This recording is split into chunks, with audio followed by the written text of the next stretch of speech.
reefs are dying. Human activity around the world is impacting what's happening underwater. If we don't do something to save our coral reefs, we will lose them all, and the impact will be devastating for humanity.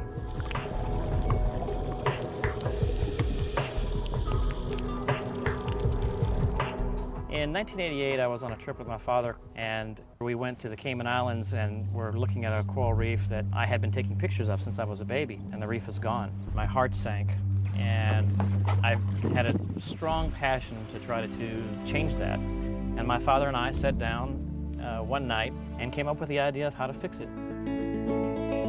My name is Todd Barber, and I make reef balls used to help restore reefs around the world.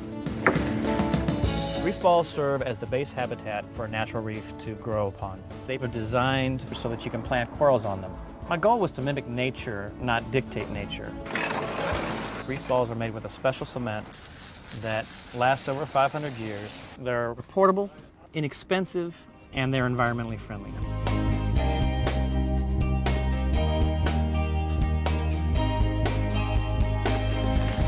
We call this hatching a reef ball. For me personally, the satisfaction comes from diving on a reef ball and seeing that the environment has been rehabilitated and that the reef is actually there and that our grandkids will be able to see the same thing.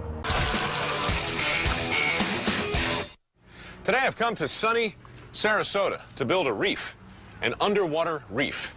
The reef in question will be constructed of reef balls and reef cakes. These, I'm assuming, are reef balls. They're made of concrete, but not just any concrete. This is a pH-balanced, marine-grade, biodegradable concrete with microsilica added. I don't know what that means, but I do know that if you're a fish, it's a great place to call home. Concrete, a mold, and what so far appears to be a terrific idea.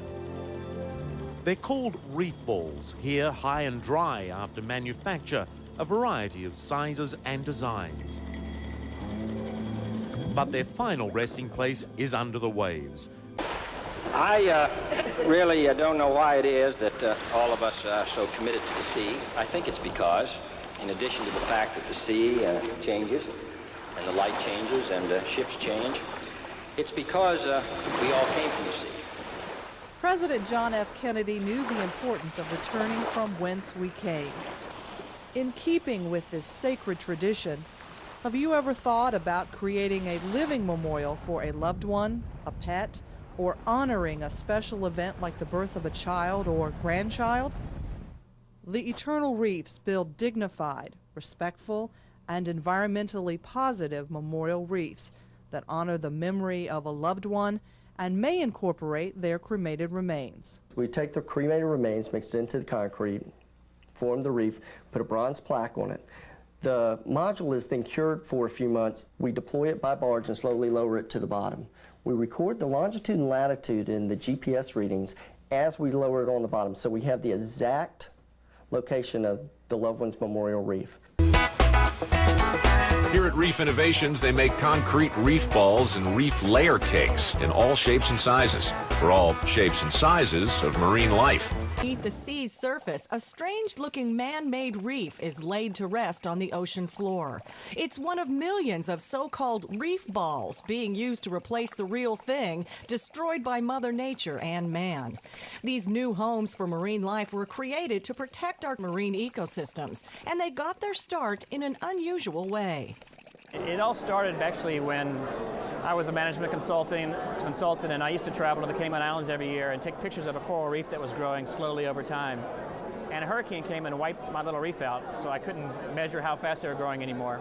And so I just came up with a crazy idea of, taking a beach ball and putting some concrete around it and floating it out and puncturing the beach ball and, starting a little reef.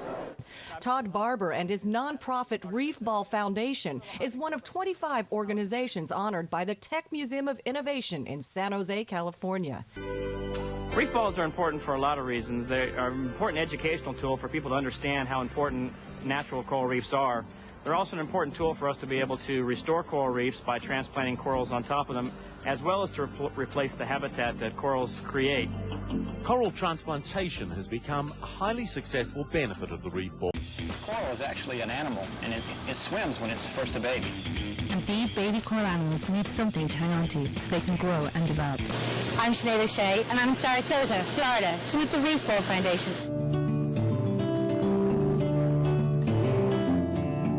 Hey, over here. Hello.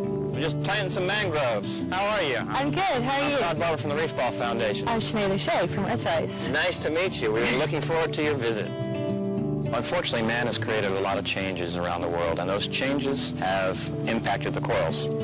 And we are slowly destroying the corals. We've lost about 30% in my lifetime. So it's our mission to try to replace some of that lost habitat.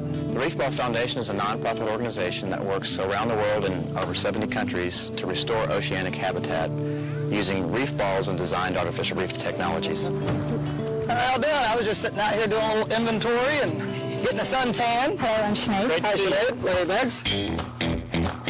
The factory and the Reef Ball Foundation are funded by governments, private organisations, NGOs and individual donors. This is a reef ball. This is the invention of Todd Barber. He lives in Florida, and he has come up to British Columbia, to Sydney, in fact, where they have launched a project of, how do you say it, rehabilitating dead reefs. Yeah, we call it the restoration of reefs, actually bringing them back where either they weren't originally or whether we were places where we've damaged them and we need new reefs. So the case of Sydney, BC, this is not Sydney, Nova Scotia, but is not, you're not fixing up a damaged reef, are you? And this was a little different. We had the community was building a fishing pier, and they needed a place to have crabbing and fishing and things like that on Attract the pier. the little creatures. Right. There was nothing there. It was just a sand bottom. Yes. So we actually created a reef where there wasn't a reef by putting the reef balls down in the area. Now, Being used to create artificial reefs, marine habitats, breakwaters, erosion preventers, and some very cool diving destinations. Once the mold comes off a reef ball, you're left with, well, a lump of concrete. But this is not just any lump, and this is not just any type of concrete. This is a very complex lump of concrete.